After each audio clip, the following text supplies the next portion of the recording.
तो फिल्म की शुरुआत होती है एक आवाज से जो सुनाती है हमें उन ट्रोल्स की कहानी जो कभी हजारों साल पहले इंसानों के साथ ही इसी दुनिया में रहा करते थे। साइज में ये बहुत बड़े बड़े दिखने वाले ट्रोल्स मॉन्स्टर नहीं थे, बल्कि मासूम सी क्रिएचर थी जिसकी बड़ी सी बॉडी पत्थरों से बनी थी और दिल उनका मिट्टी और दरख्तों से बना था।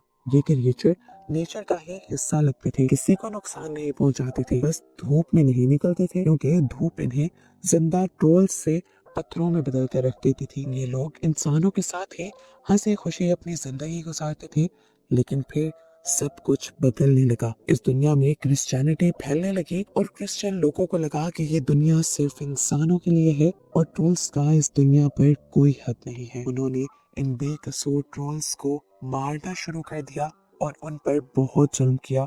वो ट्रोल्स को जबरदस्ती खींच खींच कर धूप में लेकर आते थे ताकि ट्रोल्स पत्थर बन जाए। क्रिश्चियंस का होली वाटर, होली बेल, ये सब चीजें ट्रोल्स को बहुत ही ज्यादा दुख देती थी, ट्रोल्स को कमजोर कर देती थी और क्रिश्चियंस इन चीजों का फायदा उठाते थे। हमें पता चलता है कि इस कहानी के मेन कैरेक्टर नोरा के डैड नोरा को हमेशा से यही कहानियां सुनाते थे। वो हमेशा नोरा से कहा करते थे कि मैं इस चीज को लेकर बहुत दुखी रहा हूँ कि इंसानों ने बेचारे ट्रोल्स की मदद नहीं की। इस टाइम पर नोरा अपने डैड से प्रॉमिस करती है कि अगर अभी भी इस दुनिया में अच्छे ट्रोल्स हुए तो वो हमेशा उनकी मदद करेगी। अब सीन कट होकर हमें फाइनली बड़ी हुई नोरा को दिखाया जाता है।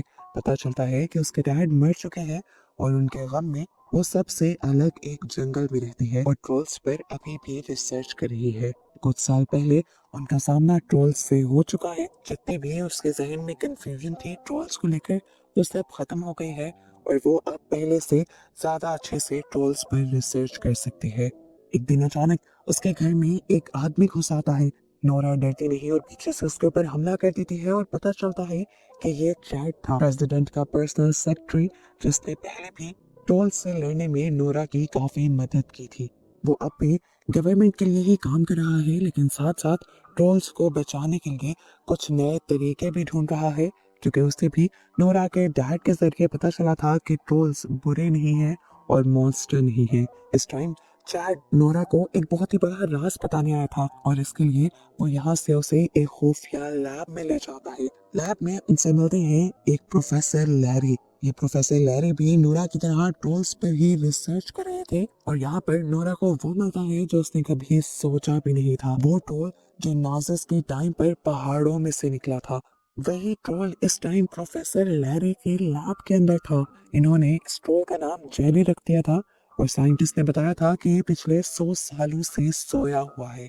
यहाँ पर नोरा को ये भी बात पता चलती है कि साइंटिस्ट अपनी रिसर्च के लिए इस ट्रोल के काफी सारे हिस्सों को काटते रहे हैं और ये बात सुनकर नोरा गुस्से से भर जाती है। उसे ट्रोल के लिए दुख हो रहा था। वो अब एक लिफ्ट के जरिए ऊपर ट्रोल के कान के करीब चली जाती है और चुपके से उसके कान में एक पोएम सुनाने लगती है। नोरा का प्यार, उसके इमोशंस एकदम से ट्रोल्स को आंखें खोलने पर मजबूर कर देते हैं और पता चलता है कि 100 सालों बाद चेरी नाम का ये ट्रोल दोबारा से जाग उठता है। खुद को बंधा हुआ देखकर वो पागल हो गया था।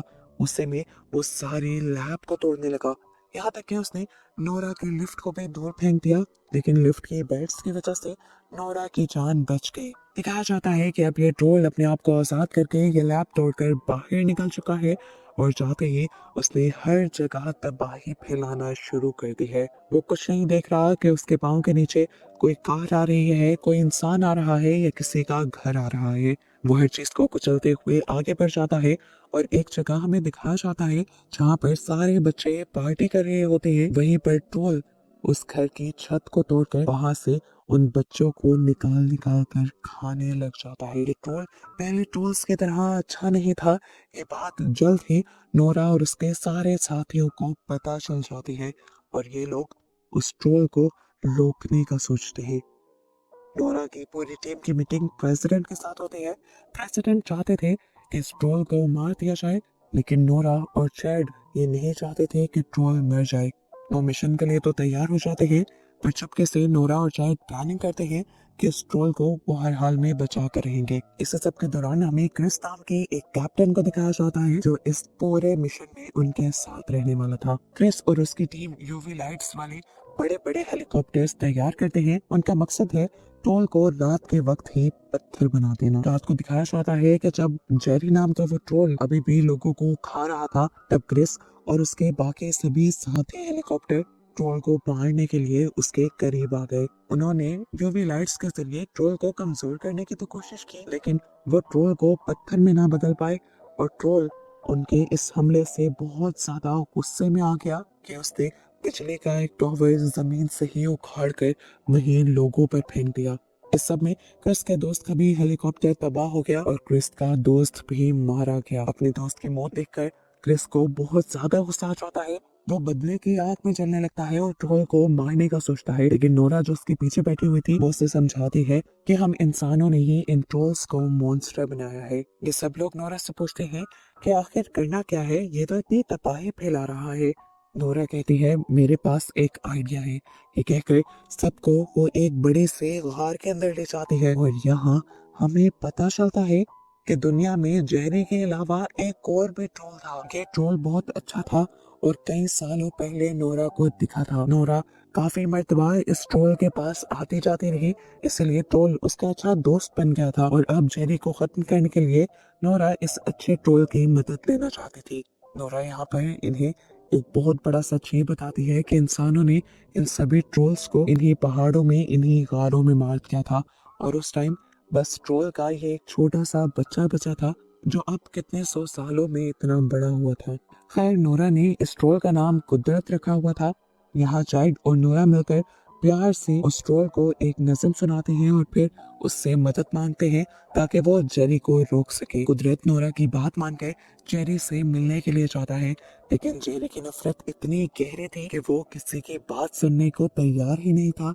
जेरी जोर से अपना पैर पटकता है जिसकी वजह से कुदरत के पाँव के नीचे की बर्फ टूट जाती है और कुदरत पानी के अंदर डूब जाता है। और ये देखते हुए नोरा बुरी तरह टूट जाती है क्योंकि उसे लग रहा था कि कुदरत पानी में डूबकर मर गया है। हम देखते हैं कि पहले वाला जेरी ट्रोल यहाँ से चलना शुरू कर देता है। नोरा को पता चलता है कि वो ट्रॉन्डियम की तरफ जा रहा है जहाँ सेंट उल्फ रहता था।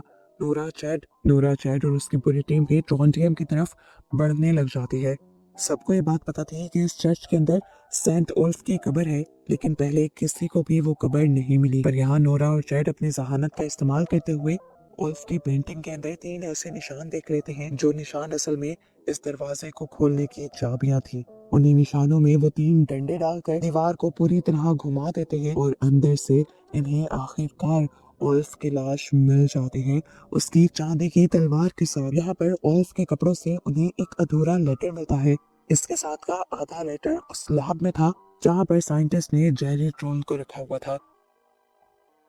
ये लोग दोनों की पिक्चर लेते हैं और उसे मिला देते हैं, जिसके बाद इन्हें एक बहुत बड़ी सच्चाई पता चलती है कि हमेशा से मशहूर था कि सेंट ऑल्फ ने ट्रोल्स को मरवाया है, लेकिन ऐसा नहीं था।